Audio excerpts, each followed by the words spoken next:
In the film, the story kicks off in Thessaloniki, where Victor Rick meets Greta Becker, a German journalist, as planned. Victor reveals top-secret CIA documents to Greta, containing information that could seriously impact America. When Greta asks Victor how he got hold of these classified papers, he dodges the question, and Greta continues snapping photos for her news story. Suddenly, Victor pulls out a weapon, insisting he's the one who should share the information. Shockingly, he shoots and kills Greta. Later, news reports hint that the CIA might be behind Greta's death. The Greek deputy foreign minister, Kostas Lannis, declares an end to the era where the CIA could act freely in Europe. At the CIA headquarters, Agent Kate meticulously examines CCTV footage from the hotel where Greta was killed. She realizes that Victor, the perpetrator, deliberately chose a hotel without CCTV cameras, showing a high level of skill. However, using facial recognition technology, Kate identifies Victor in the background of photos taken at a train station. Surprisingly, Victor was believed to have died 18 months earlier, and he was known as one of the top former CIA agents. Kate learns from her superior,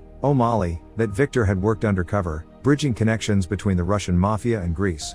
In the midst of his ordinary day posing as a bricklayer at a construction site, Steve is unexpectedly approached by O'Malley and Kate, who reveal they are CIA operatives. Steve, taken aback, discloses his true identity as a former top CIA agent upon learning of the situation.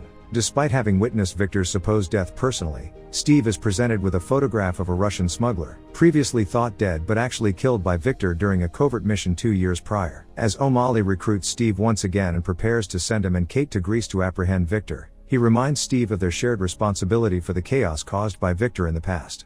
A significant history between Steve and Victor becomes apparent as Steve initially rejects the idea of rejoining the CIA while working on a wall during a nighttime shift. Memories flood back to Steve of his once close bond with Victor's family. Suddenly, danger strikes as a bullet narrowly misses him. Steve finds himself pursued by armed men, later revealed to be sent by Victor himself. In a fierce confrontation, Steve manages to overcome the assailants, prompting him to accept O'Malley's offer the next day. He and Kate embark on a journey to Greece, armed only with Steve's carpentry tools, taking a military plane to avoid detection. During their trip, Kate uncovers disturbing information about Victor, including the tragic deaths of his pregnant wife and child. Upon arrival at the Philippou military airport in Greece, they are provided with a military vehicle. Along the way, Steve suggests a stop at a building where he reunites with an old friend named Patricia. To their surprise, Patricia has arranged a plethora of disguises for them, including clothing, jewelry, cell phones, passports, credit cards, and driver's licenses. With their preparations complete,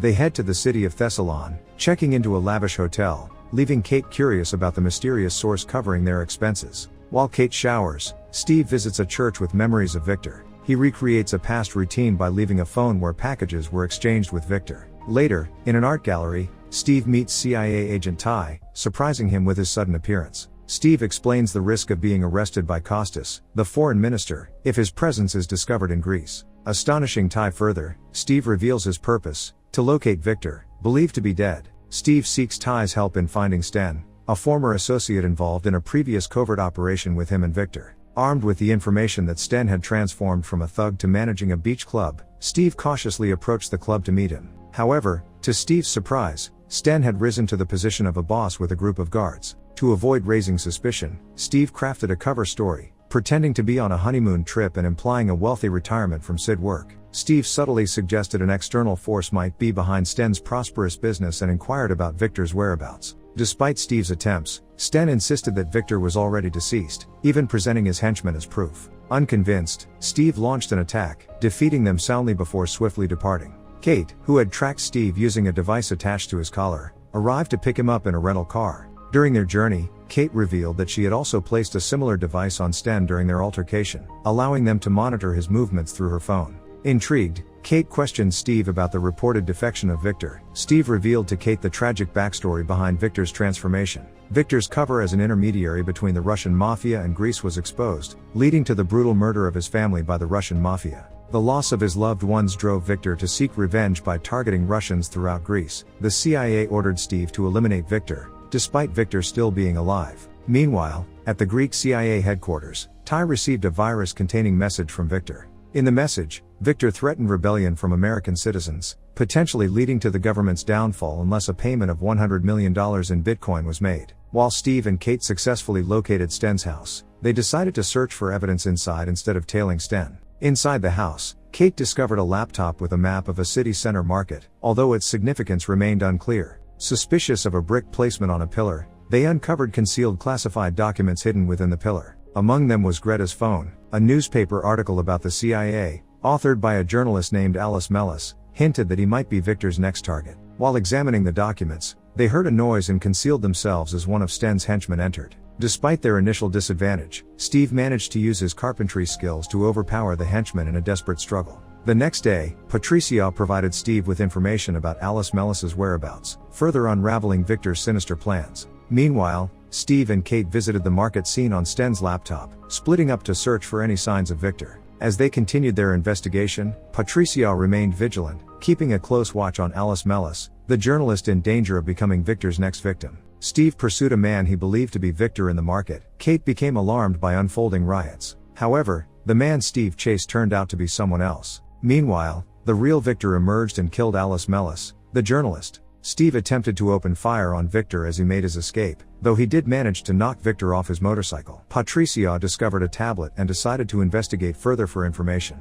Steve revealed a photograph left by Victor implicating the United Nations ambassador as a CIA target, and he disclosed that Victor possessed a list of active CIA targets. Kate intended to report this to O'Malley, but Steve suspected O'Malley's possible collaboration with Victor and expressed his distrust in anyone within the CIA. Kate discovered Steve had spoken with Ty, leading her to see him as hypocritical. Steve recalled a moment when Victor disagreed with a mission involving assassinating a politician and requested Steve to protect his family. Upon awakening, Steve informed Ty about the location of Victor's tablet with Patricia. As Ty sought to retrieve the tablet containing crucial information about Victor's next actions, Steve refused, asserting his friendship with Victor and his determination to save him. Meanwhile, Kate reviewed CCTV footage from the market, noticing Steve receiving a call from an unknown number. Upon his return to the hotel, Kate voiced her suspicion that Victor's motives extended beyond money to a desire to punish the CIA, speculating that the demanded money might be intended for someone else. Perplexed by O'Malley's decision to send Steve if he might be collaborating with Victor, Kate began to cast suspicions on Steve.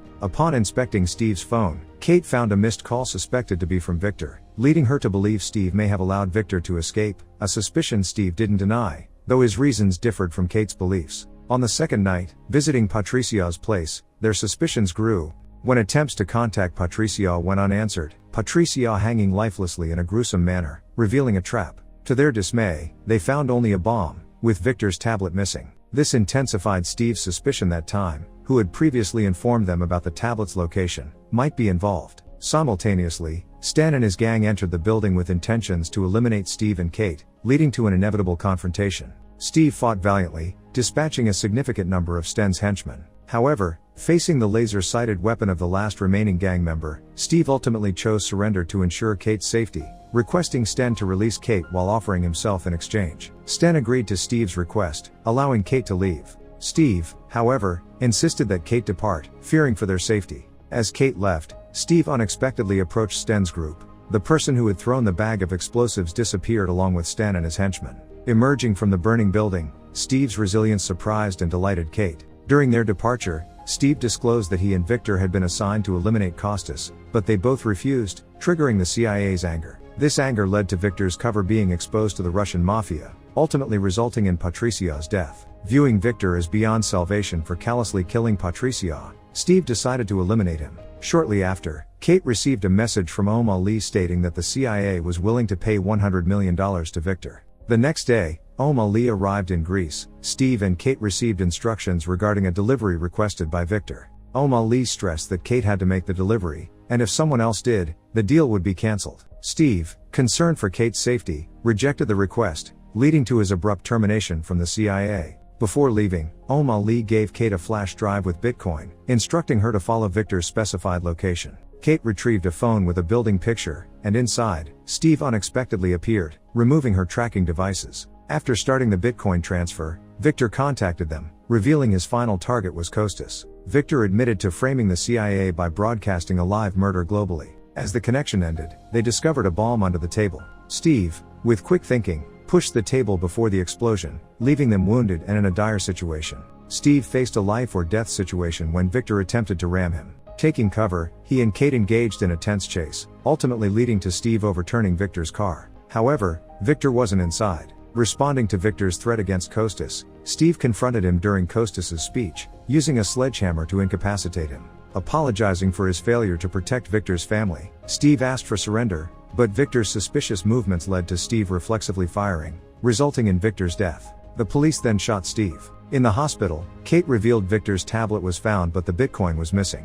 Ali downplayed its significance, emphasizing Costas's perception of CIA involvement as crucial. Kate suspected Ali of taking the Bitcoin, and Steve, acknowledging political complexities, added uncertainty to their mission. In the night, Steve's unexpected appearance at Ty's apartment unsettled her, revealing his concerns about Kate and Ali's potential conflict. Ty, with mixed emotions, disclosed her plan to leave town, seeking respite from recent events. While handling a vinyl record, Steve noticed another one from Victor, sparking the realization of Victor's connection to Ty. Their encounter took a dramatic turn as Steve observed men approaching Ty's apartment, leading to a tense standoff. As Ty's cover was blown, she calmly left Steve, revealing that the men who arrived were her hired assassins. Steve, in a decisive move, retrieved explosives hidden in his vinyl record collections and placed them in an oven he had turned on earlier, taking cover on the balcony. When the oven exploded, it took out the assailants, but also threw Steve in front of Ty, who was about to drive away. Kate appeared and aimed her weapon at Ty. Instead of surrendering, Ty accelerated her car toward them, forcing Kate to shoot and eliminate her. Steve understood Kate's tough choice and supported her decision. However, Kate's actions led to her being banned from entering Greece. Confronting Ali, Kate revealed Ty's involvement in the murders committed by Victor. Surprisingly, Ali didn't fire Kate. Instead, he promoted her. Despite the promotion, Kate decided to leave the CIA, taking Steve's advice to heart and avoiding further dealings with Ali, who was at the center of all the troubles in Greece. The final scene shows Steve returning to his old job as a bricklayer, finishing the work that had been put on hold. And the movie ends here. Thanks so much for watching. Let us know your thoughts on the film in the comments section below. If you enjoyed the video, please like it and also watch some of our other videos. And before you go, make sure to subscribe to the channel for more movie recaps.